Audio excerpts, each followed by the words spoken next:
नमस्कार दोस्तों। जल्दी ही अधिक मास समाप्त हो रहा है और माता जी का आगमन होने वाला है, अर्थात नवरात्रि शुरू होने वाली है, जिसका हम सभी भक्तों को बेसब्री से इंतजार है। क्योंकि इस बार अधिक महीना आ जाने की वजह से नवरात्रि शुरू होने में एक महीने की देरी हो गई है। हम सभी जानते हैं कि नवरात्रि वर्ष में 2 बार आती है, जिन्हें हम चैत्र और शारदीय नवरात्रि के नाम से जानते हैं। क्योंकि हिंदू मान्यता में हर त्योहार मनाने के पीछे कोई न कोई वजह या कहानी जरूर होती है, तो नवरात्रि वर्ष में 2 बार मनाने के पीछे भी एक मनोरंजक कहानी है। इन्हीं कहानियों को हम हमारे इस चैनल पर प्रसारित करते ही रहते हैं। अभी जो नवरात्रि आने वाली है दोस्तों, वो शारदीय नवरात्र है, जो माँ के 9 रूपों की आराधना पूरे भक्तिभाव से होगी। मित्रों, माता के कई रूप है और माँ का हर रूप ही भक्तों को सुख, समृद्धि और शक्ति देने वाला है। अपने भक्त के एक छोटे से प्रयास से ही माँ तुरंत प्रसन्न होकर उसकी झोली खुशियों से भर देती है। वही उसकी एक छोटी सी भूल भी कई बार उन्हें नाराज कर जाती है। अर्थात जितनी जल्दी माँ प्रसन्न होती है उतनी ही जल्दी रुष्ट भी हो जाती है। अतः हम सभी को निरंतर प्रयास करना चाहिए कि माँ को सदैव प्रसन्न रखें।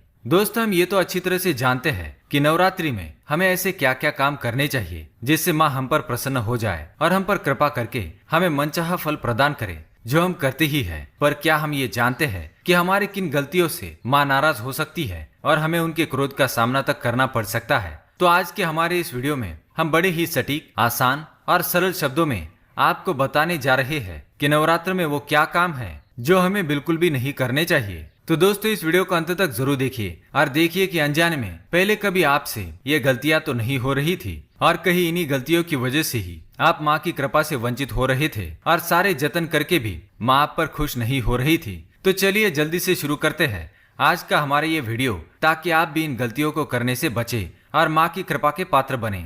दोस्तों, सबसे पहली और महत्वपूर्ण बात तो ये है कि माँ आपको व्रत या पूजा पाठ करने पर मजबूर नहीं करती, परंतु यदि आप कर ही रहे हो तो अपनी संपूर्ण श्रद्धा, भक्ति और विश्वास से करें। माँ की आराधना करते समय मन में किसी भी प्रकार की शंका या दुर्भावना बिल्कुल भी ना करें, क्योंकि जिस मन में शंका या दुर्भावना होती है वो मन शांत नहीं हो सकता और अशांत मन से पूजा पाठ करने में कोई भी तुक नहीं है। मन में माँ के प्रति हमेशा सम्मान की भावना रखें।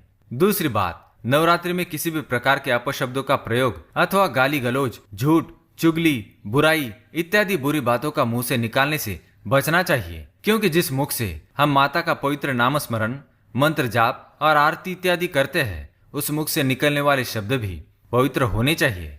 तीसरी बात, नवरात्रि में हर तरह के मांस और तामसी आहार तथा शराब और तंबाकू आदि का सेवन कतई नहीं करना चाहिए, क्योंकि इससे मनुष्य का अपने मन और मस्तिष्क पर नियंत्रण नहीं होता है। तामसी आहार शरीर में उष्णता का निर्माण करता है, जिसका प्रभाव सीधा हमारे हृदय पर पड़ता है। और शराब, तंबाकू इत्यादि के क्या दुष्प्रभाव हमारे शरीर पर होते हैं, इनसे हम भलीभांति परिचित हैं। इसलिए जहाँ तक संभव हो सात्विक भोजन का ही सेवन करें, खासकर खट्टी चीजें खाने से परहेज करें। चौथी बात, किसी भी जरूरतमंद को और कन्या को अपने घर से खाली हाथ न जाने दे।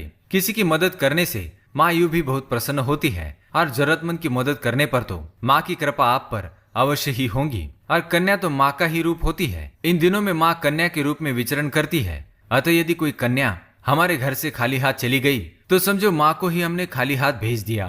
तो जिस माँ ने हमें इतना सामर्थ्य दिया है कि हम किसी के लिए कुछ कर सके तो जरूर करें, अन्यथा माँ को ये बात अच्छी नहीं लग सकती। पांचवी बात, इन दिनों में बाल न कटवाए, दाढ़ी न बनाए और नाखून नहीं काटे, क्योंकि बाल और नाखून को बढ़ने में हमारे शरीर की ऊर्जा का प्रयोग होता है और इस समय उपवास आदि करने वाले लोगों को शक्ति की बहुत आवश्यकता होती है। छठी बात, चमड़ी की वस्तुओं जैसे बेल्ट, पर्स इत्यादि के उपयोग से बचे, क्योंकि इसे पशुओं को मारकर बनाया जाता है, जो माँ को कभी भी अच्छा नहीं लगेगा। सातवीं बात, कलश या अखंड दीपक को यदि घर में रखा है तो उसे छोड़कर घर को बंद करके जाना नहीं चाहिए। कलश, जो कि हमारे आस्था का और माँ के सम्मान का प्रतीक है, यदि किसी घरेलू जानवर के धक्के से गिर जाए तो यह हमारे लिए बड़ी मुसीबत बन सकता है। वहाँ पर माँ विराजमान होती है और जलता हुआ दीपक गिर जाए तो घर में आग लगकर अनचाही दुर्घटना भी हो सकती है, क्योंकि दिए को बुझने से बचाने के लिए हम इसमें ज्यादा तेल डालते रहते हैं। आठवीं बात, माता का नाम स्मरण, पाठ, मंत्र जाप आदि पूरी श्रद्धा और भक्ति और नियम के साथ करे और अत्यवश्य बीच में ना उठे